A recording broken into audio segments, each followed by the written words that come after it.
So what we have for sale is a Mirage 530 sea kayak. It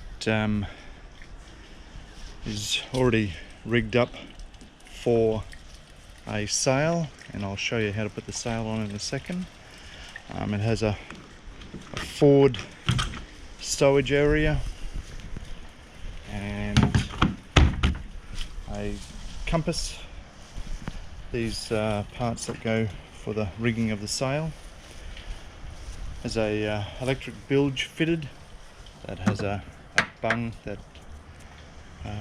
allows the water to be released, and then a simple switch that can be operated by just reaching around to your left.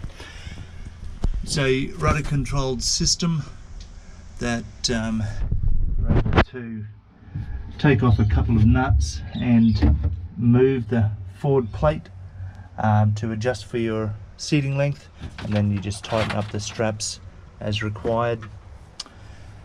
Has a day hatch that contains a battery. I've just got the battery out to be charging at the moment, but the battery just sits in there, and it's designed that you can easily pivot behind you and operate the day hatch. Then it also has a larger hatch that is secured with some hockey straps, but then also a neoprene cover that makes it waterproof, and then you have a fair bit of storage space in there. As I said, it's a rudder controlled system with the Mirage. They're built in, they're not a some other sea kayaks you see have a drop down rudder, whereas this is incorporated in the actual line of the boat. As you can see, the hull is in great condition.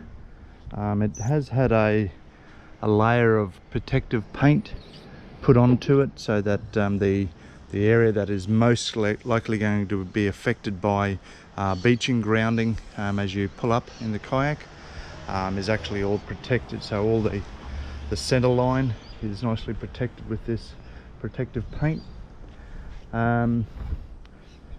The rudder still 100% operational, obviously, and that's what the bottom of it looks like. There's no significant scratches. There are marks, but you race your fingernail over it and you can hardly actually hear any sound because of the depth of the scratches. Not very deep at all. But yeah, as I say, just a few marks that are just cosmetic.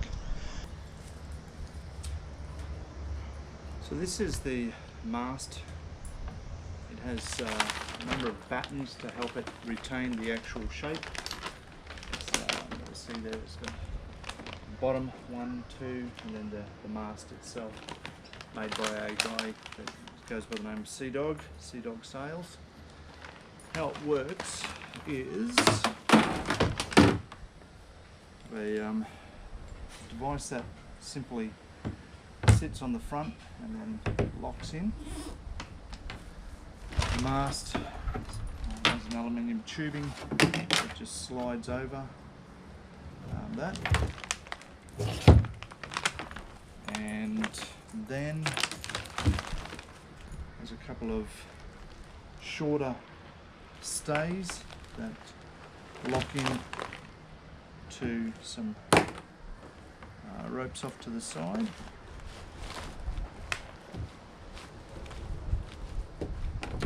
And then it has the red one, and that red one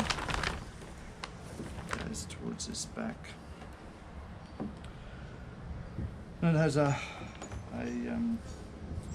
longer piece of rope that, just tangle that up a bit,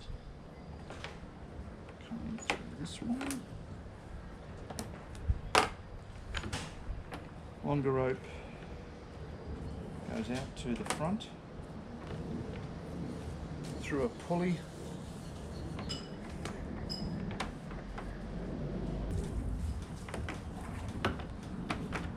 That one goes through a locking mechanism at the back. I will bring the camera around and show you that locking mechanism.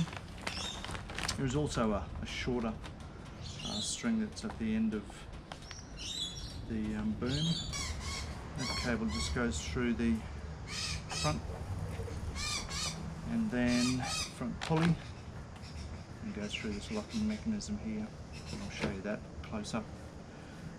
Scenario is that you're sitting in the kayak, the sail is lashed onto the front deck. When you want to deploy the sail, move that.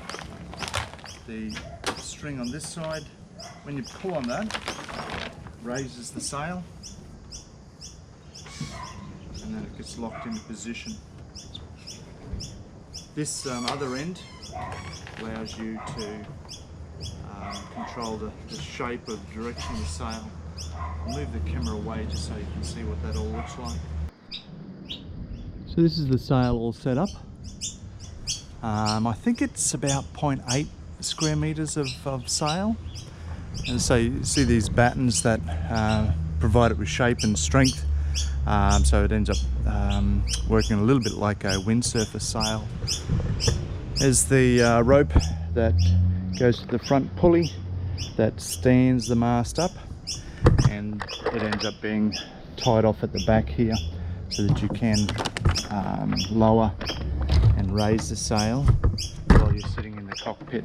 And then there's some teeth that it just the rope locks into.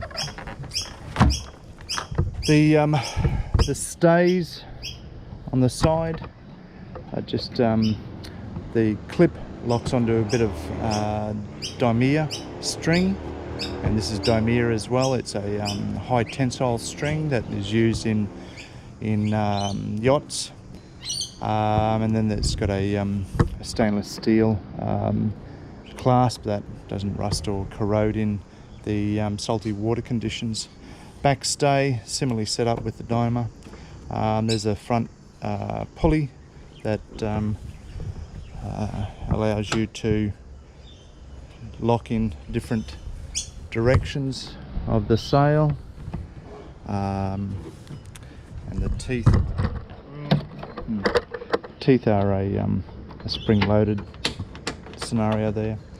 So yeah, and then when you're paddling along and you're wanting to lower the sail, it's a situation that normally just release the back, and then when you drop the forward, it tends to fall towards you. You collect it and then strap it back to your deck, and that's about it.